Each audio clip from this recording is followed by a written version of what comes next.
Hey guys, this is Stephanie and I'm Stacks on Stacks on Stacks.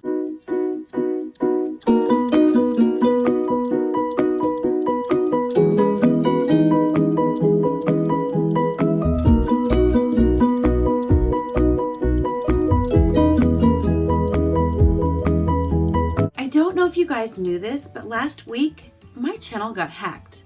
For real. That was not me on Monday Reads last week. I know you might have thought it was me. The hair looked like mine. The unboxing is something I would do, but it wasn't me. For real. I hope you enjoyed a little bit of shake up on my channel last week. Today, I'm going to catch you guys up on what I've been reading the last 2 weeks, what I'm planning to read this week, and I got my last Owl Crate in the mail, so I'm going to open that up with you guys today. So I haven't been reading a whole lot this month. I've been really busy. I think during the Get Graphic with It readathon, I had said I was like super busy, and I can't tell you guys what it's about, but I can tell you soon. Well, basically, I am moving offices. As most of you guys know, I'm a licensed massage therapist. I work for it myself. I've been doing it for 13 years now, which is crazy, and I love what I do. But my office rent went up, and I was kind of forced to be moving out of that, and I only had a few weeks to figure out what I was going to be doing and where I was going to be going. And I have it all figured out now, and I will be moved within a week, which is great. But all those little things it takes time to do means I just not have had time.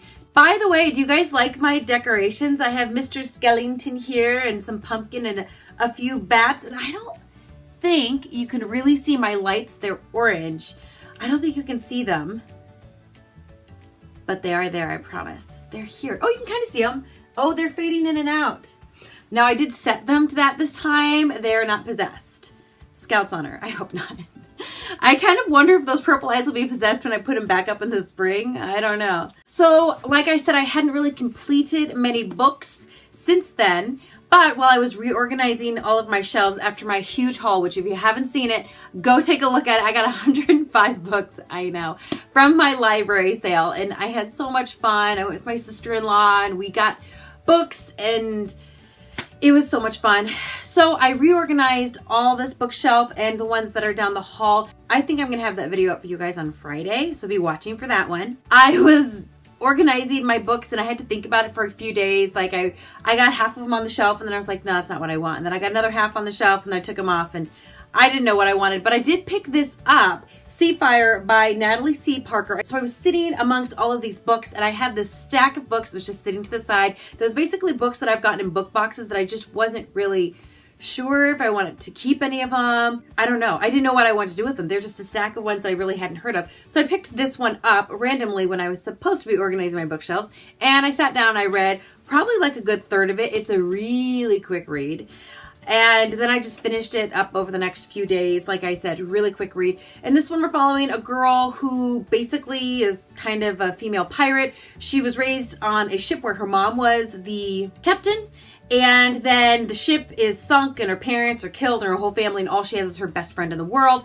And who's a kindred spirit, girl power. We're going to have a ship of our own. We're never going to trust dudes again kind of thing. And it was okay. I didn't love this book, but I didn't hate it either. I think I gave it a 3.5, maybe 3.5 personally, and a 3.0 technically. I didn't like the writing very much, I think is what some of it is. It just, some of the writing just screamed YA to me. And I was like, I don't know. Like when I say screamed YA, I mean like dumb girl choices. Like I feel like there are just some writers out there that are like, well, this is what a teenage girl would do. And maybe I'm just too far removed from that, being that I haven't been a teenage girl for quite a while now. But I just feel like girls, not all girls are going to make those dumb decisions. Like I maybe I'm optimistic. Aren't we smarter than that by now? So I don't know. Maybe I'm just not in the mood for a YA. And if you love this book, go on and love it. By all means, love the book.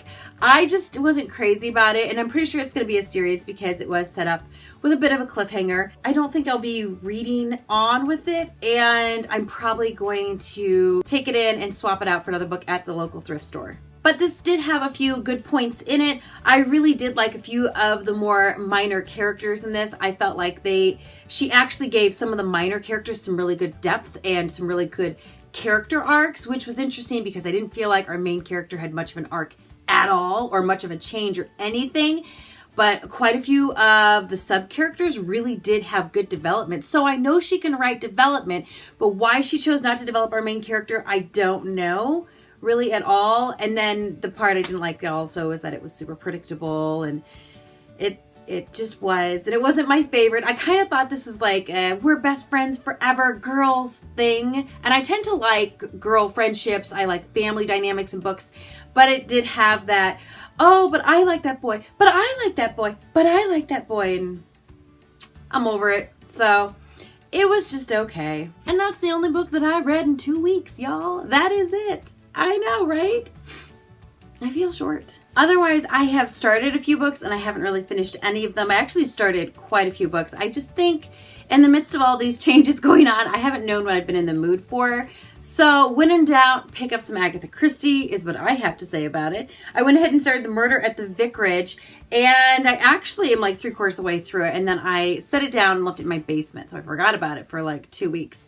But I will probably finish this one up in the next week or so. I really have enjoyed this. I just think, for me, Agatha Christie is a bit of a palate cleanser. She is a solid author, and how she can write so many storylines about basically the same thing is completely impressive, and I'm enjoying that one. This is the first Miss Marple book, and Murder at the Vicarage, and it kind of takes place in her own neighborhood, the Vicarage that's basically in her neighborhood.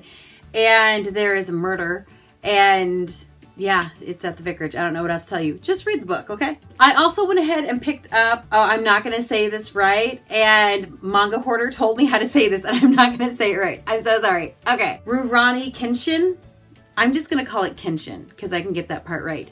This is the first one in the series, and it is a series that I got most of. They're up there. You can't see them from there.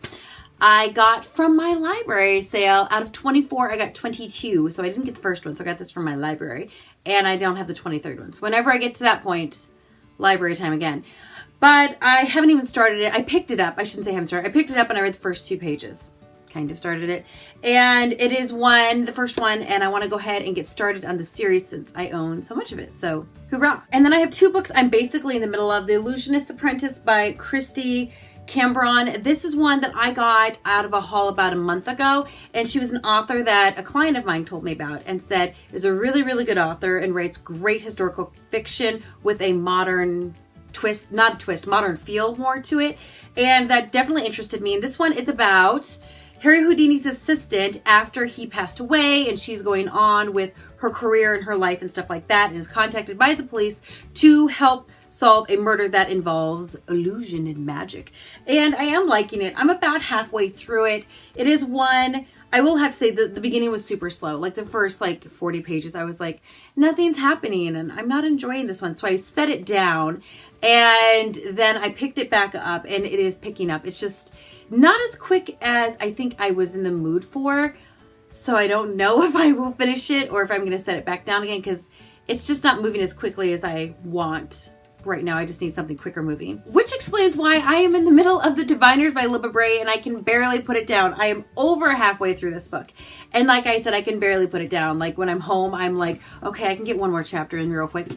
This is a really great book. I am super enjoying this book. I feel like this had a lot of booktube buzz years ago, and I think the 3rd one just came out within the last year. And it's one that I always kind of wanted to read, and I wanted a creepy read. If you've been watching my channel for any amount of time, you know that I am a wuss, and I do not like to be scared. I don't like scary books. I am not going to go see a scary movie. It does not bode well for me in this overactive imagination thing and then sleeping.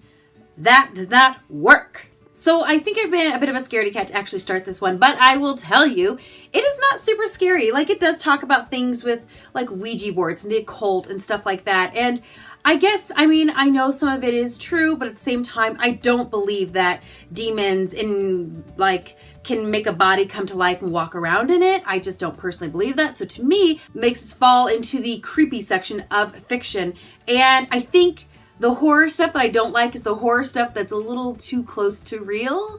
That's the stuff that I'm like, yeah, I don't like that kind of stuff. I think that's it, because this one, it's far enough outside of the reality box that I'm like, whatever, it's not real.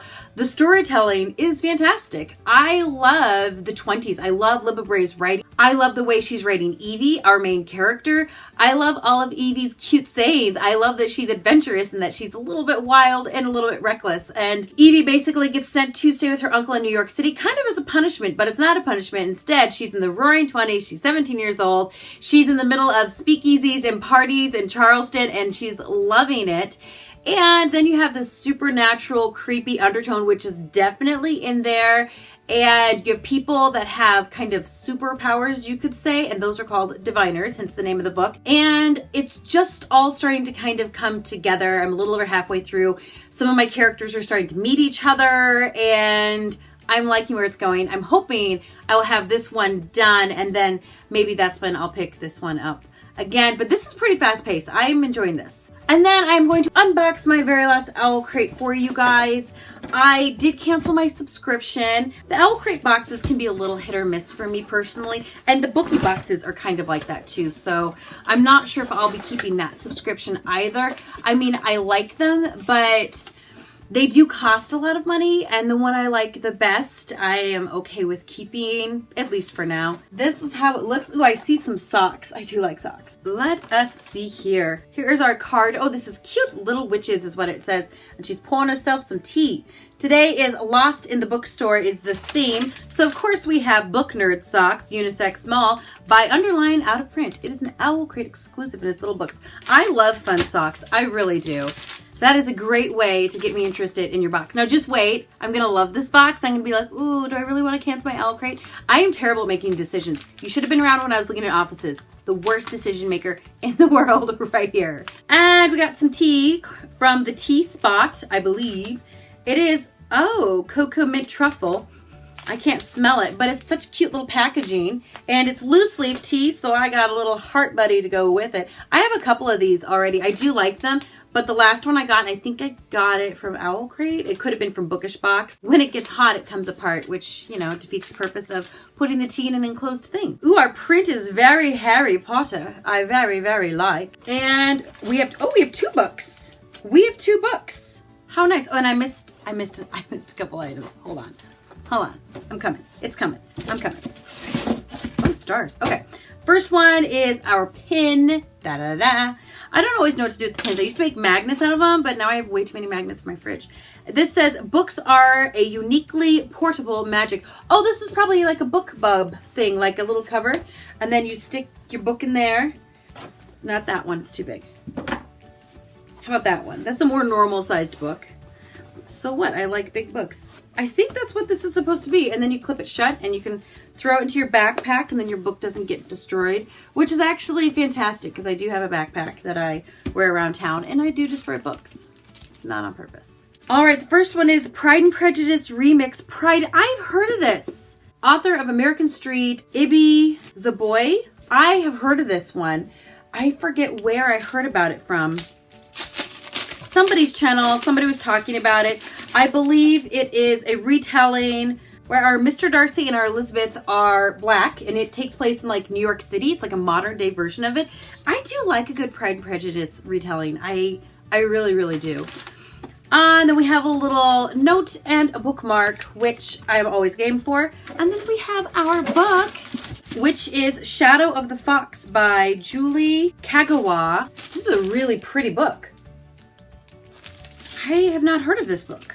Again, we have our little note from the author and a bookmark and our book. Like I said, it's very pretty. Oh, and of course it is signed. And actually going back, I have to show you Pride naked. It's pink. It's a beautiful pink, and then the opening cover. We have our 2 leads. This is beautiful, and then it's signed. Okay, is it a little sad that I'm more excited about the accessory book than the main book? No, it's not sad. So it looks like this was a 2-book box with tea, a tea holder, a book bub, and socks. So yeah, this is actually a really good box. Good job, Owl Crate. Way to send me out on a high note. The print was done by Michelle Gray, and it is the Harry Potter Mirror of Erised, of course. The canvas clutch purse, oh, I'm going to use it as a book thing, was designed by Bookworm Boutique. And the tea strainer was also designed by Michelle Gray. And our second book, Shadow of the Fox, It says at the end of the millennium, whoever holds the ancient scroll will be granted one wish from the great Kami dragon. Yamiko, a Kitsune shapeshifter, loses everything when a demon destroys the temple she calls home, as well as everyone she's ever known. She escapes with a piece of the treasured scroll and embarks on a quest to find the other missing pieces. Fate throws her into path with Tatsumi, a demon-slaying shadow warrior whose only mission is to find the scroll and kill anyone who stands in his way. Ooh, I would get out of his way. That one sounds okay. I do think I'm more interested in Pride. Then we have our little Owl Crate booklet, which I always like to take a gander at the book cover changes. It looks like that one has more black and less red, and then this one has more red. I prefer the more red. Ooh, and then the regular Pride is in blue, and the book outlet's in red. I like them both. Oh, and I get two word finds. I'm liking that. And then next month is Rise from the Ashes, which I will not be partaking in, but that is okay. I would have to say this was a pretty good box. I really would. I am surprised. Sometimes I get books and I'm just like, meh, and the stuff in the box, I'm like, pass. But I think I like all of the items, to be honest. I think I'm most excited about Pride. It doesn't even seem that long, to be honest, either. It's pretty big print, and it looks like it's just shy of 300 pages. So this should be one I should be able to read pretty quickly. And as far as I'm going to take these out of the really loud plastic here. As far as the best item goes, I'm going to go with my socks. I like my socks. Let's see these. Oh, and they say book nerd on the bottom of the feet. How fitting is that? First one book, last one nerd. I guess it goes like that. Anyway, I hope you guys enjoyed my little quick, hopefully, unboxing. My catch-up of what I've been reading the last 2 weeks. I am planning on coming to you guys next Monday. Hopefully, I will have a few books read by then. But feel free to comment down below with what you're currently reading, because I would love to know. Let me know if you've read any of the books that I'm currently reading, or if you've read Seafire. I'd love to know your input on that as well. Comment with the best thing out of the box, and I guess I'll just see you guys later. And I guess that's about it. I usually post videos on Mondays and Tuesdays and Fridays, so you can find me here then. Don't forget to like, don't forget to subscribe, and I'll just see you guys soon. Goodbye.